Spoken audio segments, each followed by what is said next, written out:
আদি থেকে আছেও, ভগবানের সৃষ্টিতেই রয়েছে। দুর্লভ কাজগুলো কারা করবে? ভালো লোক পারবে না।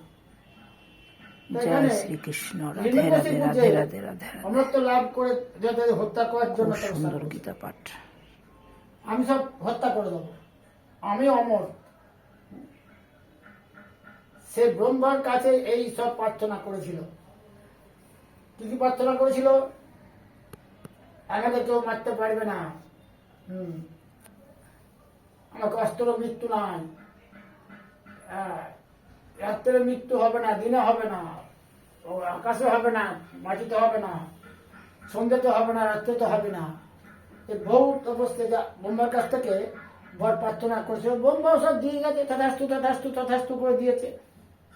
হ্যাঁ তাই হবে, হ্যাঁ তাই হবে, ব্রহ্মাও দিয়ে গেছে।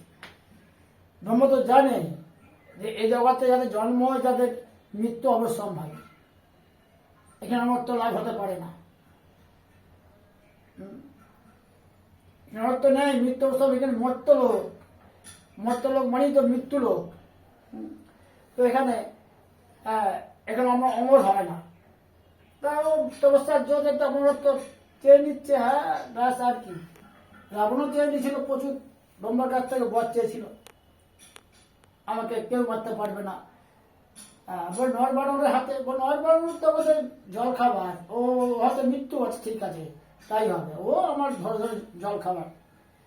তো এরকম ভগবানের কাছে সূক্ষ্ম বিচার, ভগবান যে বিচারগুলো করেন, ভগবান যে জানেন, অন্তর্যামী, যে যতই মানুষ চালাকি করুক, করুক না কেন, ঠিক ফাঁকা রয়ে যায়। তার মৃত্যু বা তার বিপদ অবশ্যম্ভাবী, অবশ্যম্ভাবী। কারণ তার প্রার্থনাতে অনেক ফাঁকা থাকে। আমাদের এই জগতেও তাই। সমস্ত লোক পুজো দেওয়া, হোমযজ্ঞ করা, প্রতি বছর উৎসব করা, এর মধ্যে সব অনেক প্রার্থনার ফাঁকা রয়ে যায়।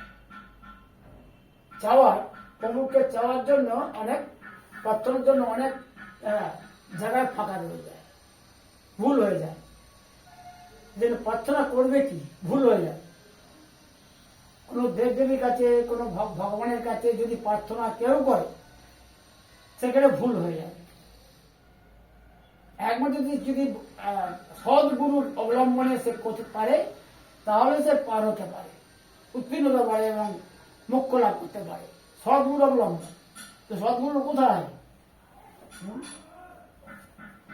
একজন কান্ডারি চায়, এই লোকটাকে পার করার জন্য কান্ডারি দরকার হয়। সদ্গুরু, সদ্গুরু। এই সদ্গুরু বলতে গেলে কি বোঝায়, এটা আমাদের জানা নাই, বা জানা বহু লোক আমরা জানি না। কোথায় সদ্গুরু? সেই সদ্গুরু। এইরকম অবস্থায় কিন্তু পরিণামে কি হলো? হিরণ্যকশিপু বলে, ঠিক আছে, আমার যা বর দিয়েছে, আমার আর কোনো চিন্তা নাই, কেউ মারতে পারবে না, অস্ত্রে শস্ত্রে মৃত্যু হবে না, ঘরে মারতে পারবে না, বাইরে মারতে পারবে না। এবার চৌকাঠে দিয়ে মেরেছে, চৌকাঠ। ঘরেও না, বাইরেও না, চৌকাঠে। সন্ধ্যে নয়, রাত্রি নয়, রাত্রিতে নয়, দিনে নয়, সন্ধ্যেবেলা। কি সুন্দর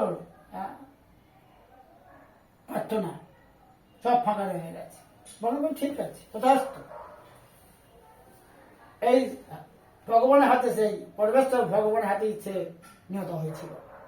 অসম্ভব কোনো কিছু লাভের আশায় যে তপস্যা করা হয়, তা অবশ্যই তামসিক। যেটা সম্ভব নয়, মৃত্যু এড়ানো সম্ভব নয়, সেই আশায় যদি কেউ তপস্যা কেউ করে, মৃত্যুকে জয় করে মৃত্যুঞ্জয় হয়ে যাবে,